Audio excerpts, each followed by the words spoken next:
Welcome to about world YouTube channel. আজকের ভিডিওতে আমরা পিরামিড সম্পর্কে অজানা তথ্য জানব।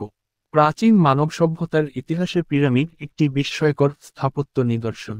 এই মহাকাব্যিক নির্মাণ কেবল এক একটি স্থাপত্য চমক নয়, বরং এগুলো প্রাচীন সভ্যতার জ্ঞানের গভীরতা, কারিগরি দক্ষতা ও ধর্মীয় বিশ্বাসের এক অমূল্য দলিল। পিরামিডের মূল উদ্দেশ্য ছিল মৃতদেহ সংরক্ষণ, বিশেষ করে রাজাদের।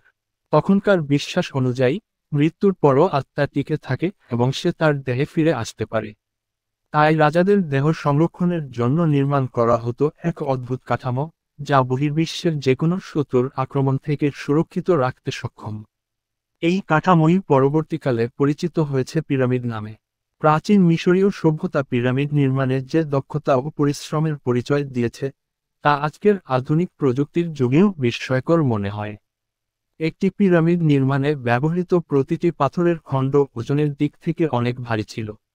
এগুলোর প্রতিটি খণ্ড একে একে তুলে নির্দিষ্ট উচ্চতায় বসানো, নিখুঁতভাবে জোড়া লাগানো এবং পুরো কাঠামোকে দীর্ঘ সময় ধরে অক্ষত রাখা, এসব কাজ এক অভূতপূর্ব কারিগরি কৌশল ছাড়া সম্ভব ছিল না। আর তখনকার সময়ে যন্ত্রপাতি বলতে আধুনিক অর্থে কিছুই ছিল না। তবুও কিভাবে এত নিখুঁতভাবে তারা এই কর্ম সম্পাদন করেছিল, তা নিয়ে গবেষকরা আজও বিস্মিত। পিরামিডের সবচেয়ে আলোচিত এবং বিস্ময়কর উদাহরণ হল গিজার মহান পিরামিড। এর নির্মাণকাল ও নির্মাতা নিয়ে নানা মত থাকলেও ইতিহাসবিদরা একমত যে এটি প্রাচীন মিশরের একটি রাজা কর্তৃক নির্মিত হয়েছিল। এই পিরামিড এতটাই বিশাল ও নিখুঁতভাবে নির্মিত যে অনেকে একে প্রাক আধুনিক বিশ্বের সবচেয়ে আশ্চর্য স্থাপনার একটি বলে থাকেন। এটি কেবল উচ্চতা বা দৈর্ঘ্যের দিক থেকে নয়, বরং এর নির্মাণ কৌশল, কাঠামোগত স্থায়িত্ব এবং ভেতরের জটিল গ্যালারিগুলোর জন্য বিশ্বখ্যাত। পিরামিডের অভ্যন্তরে থাকা কক্ষে রাজাদের মমি রাখা হতো। এই মমিগুলোকে বিশেষ কৌশলে সংরক্ষণ করা হতো যাতে হাজার হাজার বছর পরও সেগুলো নষ্ট না হয়। মমি তৈরির প্রক্রিয়া ছিল অত্যন্ত জটিল ও সময়সাপেক্ষ। প্রথমে মৃতদেহ থেকে সমস্ত অভ্যন্তরীণ অঙ্গ প্রত্যঙ্গ বের করে ফেলা হতো।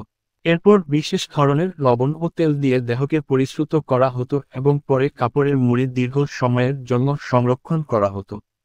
মিশরীয়দের বিশ্বাস ছিল, মৃত্যুর পর আত্মা পুনরায় শরীরে ফিরে এসে অন্য এক জগতে জীবন শুরু করবে।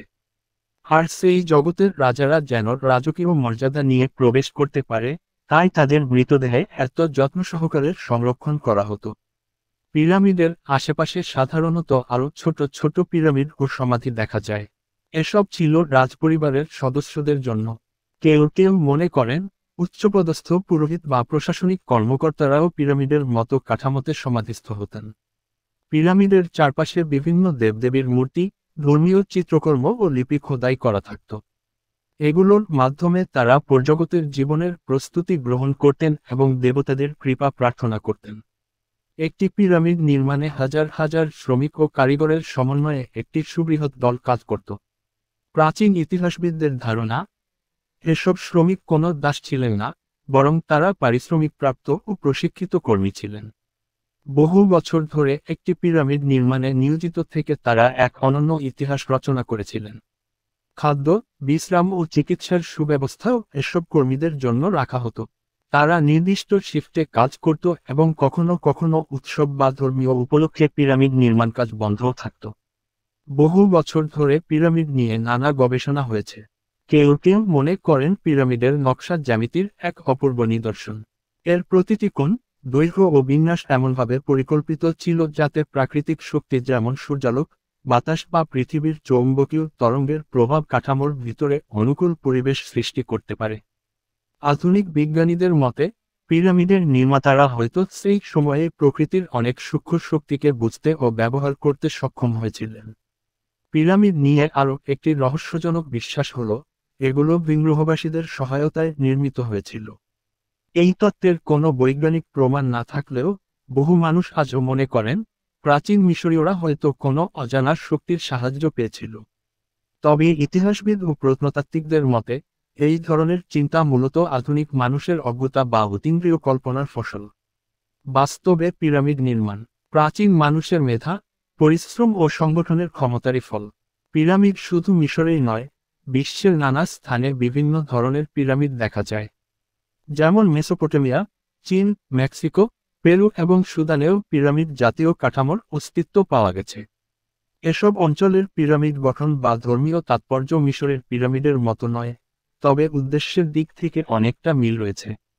সব জাতি তাদের শাসক, ধর্মীয় নেতা বা বীরদের স্মৃতিতে স্থায়ী ও মহৎ স্মৃতিস্তম্ভ নির্মাণে আগ্রহী ছিল। এটি মানব সভ্যতার একটি সার্বজনীন প্রবণতা। মিশরের পিরামিডসমূহ প্রাচীন ইতিহাস ও সংস্কৃতির এক অনন্য ঐতিহ্য। পাথরের কঠিন গাঁথুনি, জ্যামিতিক নিখুঁততা, ধর্মীয় বিশ্বাস ও কল্পনাশক্তির এক অপূর্ব সম্মিলন এই পিরামিড। এগুলো কেবল সমাধিক্ষেত্র নয়, বরং একটি জীবন্ত ইতিহাস যেগুলো আমাদের জানান দেয় হাজার হাজার বছর আগে কেমন ছিল মানুষের চিন্তাশক্তি ও প্রযুক্তিগত সক্ষমতা। এই পিরামিডগুলো যতটা না স্থাপত্য, তার চেয়েও বেশি মানব ইতিহাসের স্মারক, যার প্রতিটি ইট আমাদের মনে করিয়ে দেয় এক মহাকালের কথা। আজকের দিনে দাঁড়িয়ে আমরা যখন পিরামিড দেখি, তখন শুধু পাথরের স্তূপ নয়, বরং দেখি মানুষের শ্রম, বিশ্বাস, বিজ্ঞান ও শিল্পের এক দুর্দান্ত সংমিশ্রণ। পিরামিড একটি জাতির চেতনা, আত্মার অনুরণন, এক ঐতিহাসিক উত্তরাধিকার, যা হাজারো বছর পরেও মানুষকে মুগ্ধ করে, বিস্ময় ডবায় এবং নতুন করে ভাবায় মানুষ আসলে কি করতে পারে তার অসীম সামর্থ্য নিয়ে। ধন্যবাদ ভিডিওটি দেখার জন্য। ভিডিওটি ভালো লাগলেই লাইক, কমেন্ট, শেয়ার, সাবস্ক্রাইব করতে ভুলবেন না।